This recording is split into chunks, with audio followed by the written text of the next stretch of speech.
All right, guys, so I'm doing a voiceover here because for whatever reason, the video did not render my screen recording. So that's interesting. But basically, what we're doing here is a three-man parlay for Sleeper, locking it in on Sleeper.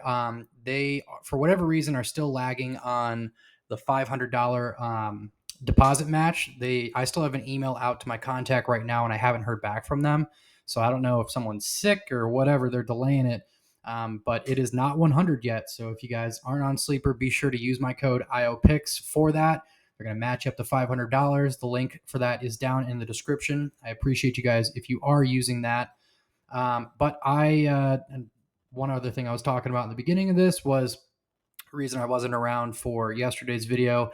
That one was honestly a conscious decision. That I was I was recording basically all day yesterday. I woke up and started recording for this project that I'm making for you guys, which should be pretty interesting. I think it's pretty cool. But I was just pooped at the end of the day. Obviously, I made our short form video for the day, but outside of that, I just wanted to go to bed at the end of the day. So I did not get a video for you guys yesterday, but we are back for today. So this is for Wednesday's games, right? No, Tuesday's games. Sorry, against Minnesota and Dallas.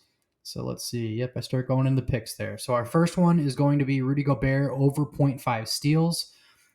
So this is both based kind of on his stats, and then also because Derek Lively is out in tomorrow's game. He has like a neck sprain or something. Cat need him in the neck. So he's hurt, and Daniel Gafford is going to get the most of the production for the centers on Dallas. But Gafford had 3 turnovers last game alone, and that's when Lively was in for most of the first half, I want to say, and then he went out. I forget when he went out exactly, but we can only expect that Gafford's minutes are going to go up, and so just kind of a combination of both Rudy with his 7 for his last 10, and he can show that he got 2. So and Gafford not being like a crazy turnover machine, but the dude definitely turns the ball over. So with Rudy on him, I think that it's going to be pretty easy for Rudy to get 0.5 and above. So that's our first pick. Second one is Cat over 5.5 rebounds. So this is the 6+ alt line that we've been taking on Sleeper. We've done it a couple of times now, and Cat's producing for us. He's hitting it pretty easily, as he should. I mean, for the most part, when he's healthy, this is a no-brainer for him as a big. But it's a do or die game for Minnesota, and if they don't win, they're going home. So I do not think that we're going to see a sweep in this series. The script doesn't want sweeps in any of these games. We'll see how this Pacers Celtics game ends out here, but they're losing a ton of money if they let these games go into Game 4. So take that for what you will, but I think that regardless, he just had 11, so it's a pretty light line for him, but they're going to need Cat big if they want a chance in this game. So I think that this is a pretty safe one for us, to say the least. Don't remember exactly what else I was saying in this portion of the video, but I'm pretty sure that we go over to the next pick here pretty soon. Not entirely sure what I was saying here. I'm very annoyed that the screen recording didn't render right. I don't know what is going on right now. Yesterday I was having a bunch of issues with the size of the files, so maybe that has something to do with it. But I checked my memory before I was recording these, and it was fine. So I don't know. I definitely had a little bit more to say about Cat. I wish that I could recreate that, but whatever. Just rolling with this now. Next one, and the final one, we are going to go Luka under 49.5 PRA.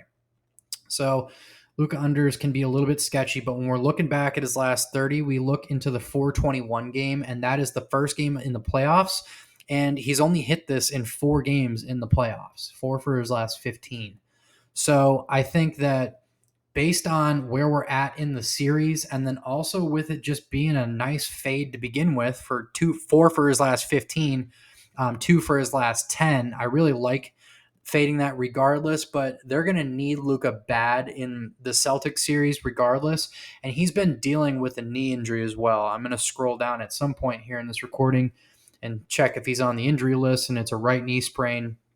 There was times in the OKC series where he was like limping up and down the court. He could barely even walk.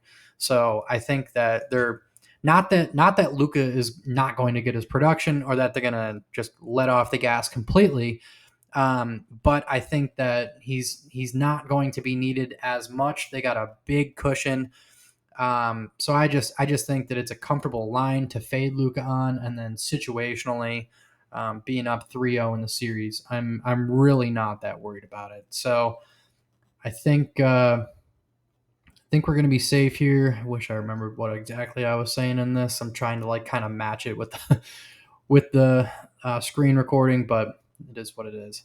And basically, I was just saying like, yeah, Luka's unders are scary, and it's 50 points, which is kind of a lot, but it's Luka, so you can never really discount him that much. But regardless, this is our slip. We got Rudy Gobert over 0.5 steals, Cat over 6+ rebounds, and then Luka under 49.5 PRA. That is what we are doing for the slip today. I will be back for you guys in tomorrow's videos those will be for Wednesday. I'm just forgetting what days it is. Memorial Day weekends. Ooh, excuse me. Throwing me off a bit. So that is what we have for today's video, guys. I appreciate you. It's a weird one with the voiceovers, but that's what we had to do for today's video. I will see you guys